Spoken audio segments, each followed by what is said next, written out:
In today's episode, I want to talk about our aversion to change and our aversion to letting go. So without further ado, let's get into it.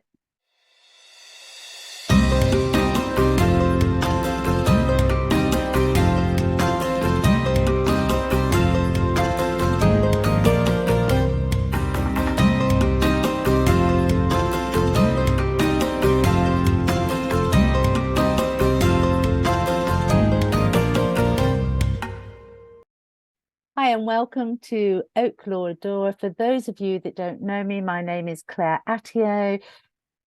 Welcome to those that are returning subscribers. Thank you for your continued support. So, change as spiritual beings, as light workers, as leaders of bringing about a new world, that in itself creates change. But as humans, as spiritual beings living in this physical body and also using the mind makes sense of the world and generally has been taught from a very young age to be at peace with the knowing. And so when we start to tread into unknown territory, that is when anxieties, worries, concerns, we start to make up all sorts of scenarios and stories and create a huge amount of anxiety and pain for ourselves. And as a coach, the one way of counteracting that is to start to peel off those layers of an onion, start to really examine those beliefs, those values that we have been taught, so that we can understand ourselves, we can understand where those fears are coming from, we can understand life experiences that have created or added to those beliefs, and we can flip the perspective that we have so that change becomes much more of our normality than routine. And we've all been corporates of this, and routine has a place. And I'm thinking of when I was a mother of a young child, and because I was a single mum, excuse me, because I was a single mum, routine for me, a single working mum, routine for me was enormous. And it's through those routines that we actually start to build the programming that the status quo, the what we know, is where peace is at. And it's a false perception. All that's actually doing is it's the knowable.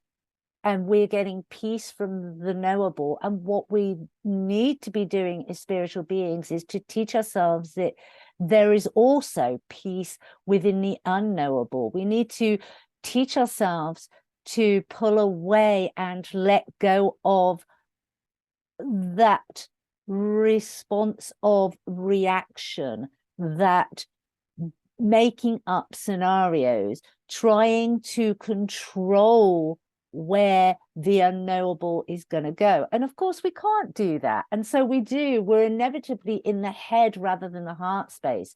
And if we learn to be in that heart space, if we learn to connect to our higher selves, we learn to have that deeper connection to divine, every step will be guided, every step we will be nurtured, every step we will be held, even though we do have not an ounce of idea of where it's taking us. And we can only get to that place and that space by doing the inner work on our existing programs. by stepping frequently into a situation, a scenario of not knowing. If we hesitate, that is a good indication that you have a program that's going, whoa, brakes on. But that hesitation means that you could miss out on opportunities, you can miss out on learning, you can miss out on life. And it stunts you from reaching your full potential, and it slows your soul mission down. And so this is why it's really important. From a coaching perspective, all of humanity should be stepping out of their comfort zone, should be stepping onto the path of the unknown, onto the path of the explorer. Life is for exploring. But that comes with having to step into your base chakra energies, that security.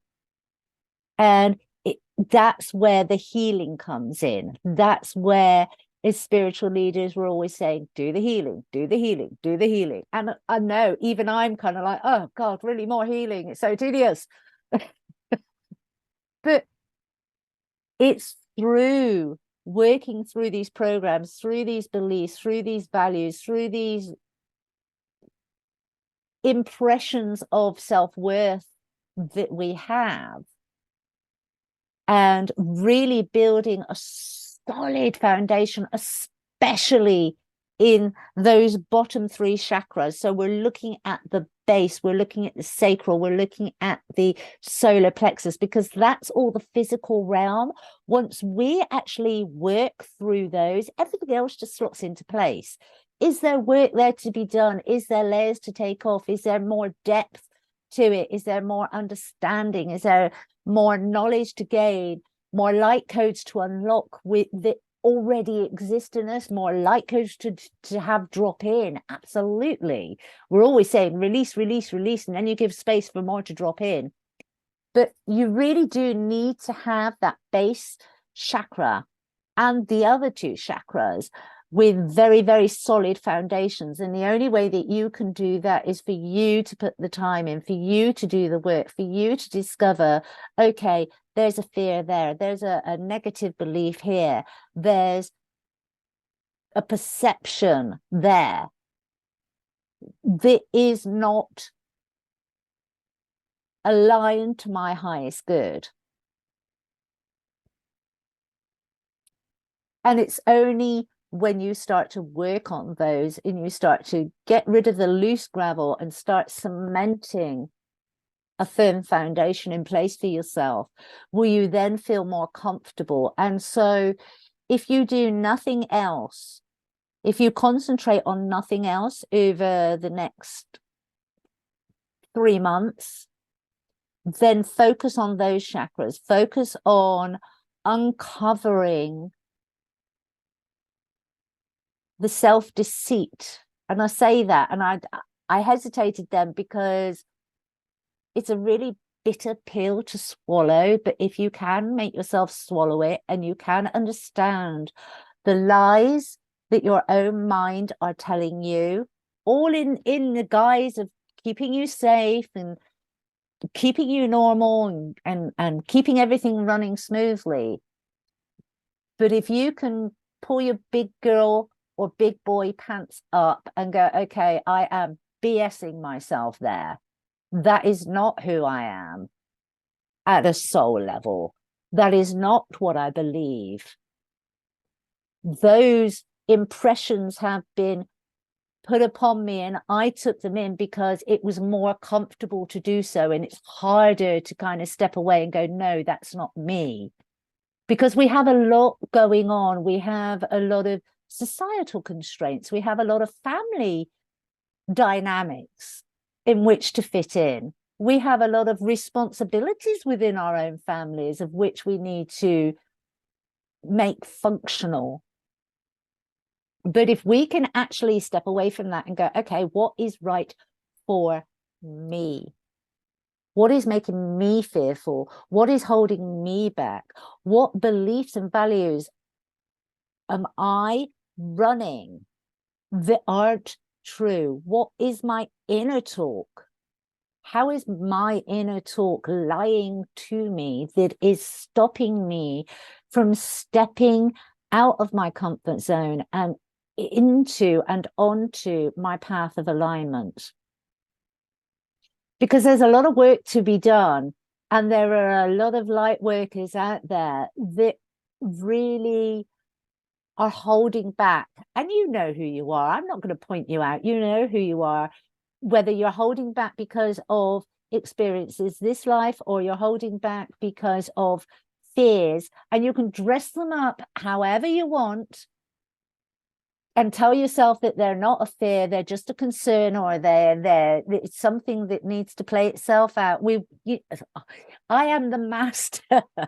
I have been the master of self-deceit, and I still catch myself doing it at times, and I have to kind of go, no, it's about that conscious awareness. It's about keeping yourself accountable. What are you telling yourself that is keeping you small? What are you saying to yourself that are causing concerns? And work through them. Or have somebody to help you work through them. Find a mentor. Find a spiritual leader. Find a coach. Find whatever it is you need. But somebody that is actually going to pull you up and call you out on the BS that you tell yourself, so that you can move forward. You can step out of that box of confinement that is keeping you small, and you can find your voice, or you can find your writing hand, or you can find your green fingers, whatever it is, because we're all here to do and specialize in different aspects of the unity between humanity and the planet and all its other sentient beings. And so we're stepping away from that old matrix, and we are creating a new, but you will be limiting your creativity within that new if you're still running fears, if you're still fighting change, if surrender is still eluding you. Because if surrender is eluding you, so is the flow. And so take the time, give yourself the space to have those honest inner conversations with yourself of what you're saying to yourself, what you're choosing to believe because it was given to you, or because it's easier, or because it gives you a quiet life. As light workers, we didn't choose the easy path. And of course, you have free will. You can choose that now you're here, but that wasn't what you chose before you descended back down to earth into the physical form.